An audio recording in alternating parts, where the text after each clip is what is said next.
Abiso naman sa mga motorista, magpapatupad na kasi ng panibagong dagdag singil sa toll ang North Luzon Expressway o NLEX sa susunod na linggo.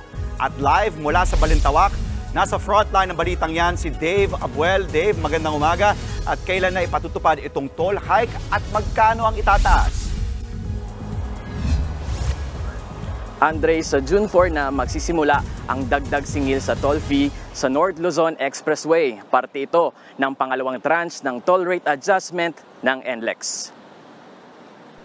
Sa open system o mula Balintawak papuntang Marilao, dagdag 5 piso ang singil sa Class 1, 14 pesos sa Class 2 at 17 pesos sa Class 3. Dahil dyan, 74 pesos hanggang 223 pesos na ang bagong singil sa toll dyan.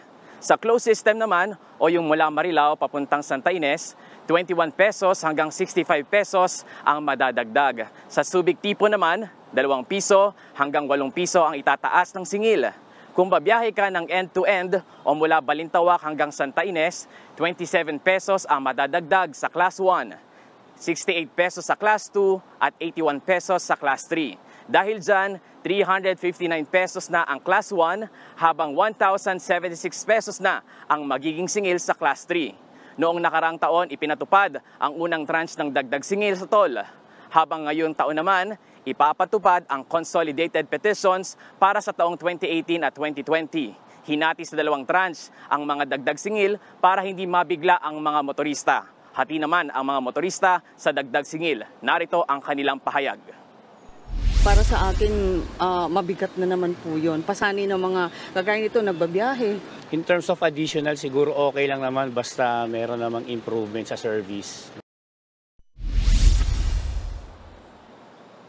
Andre, dagdag pa ng NLEX tuwing 2 taon sila pwedeng mag-file ng petition for increase dahil sa improvements sa expressway. Sa ngayon, maluwag ang biyahe sa northbound at southbound ng NLEX. Wala ring napaulat na anumang aksidente. Andre. Maraming salamat, Dave Abuel. Mga kapatid, ako po si Ruth Cabal. Maging maalam at may pakialam sa mga may init at rumaratsyadang balita sa Frontline Express. Para maging updated sa balitaan, mag-subscribe lang sa social media pages ng News 5.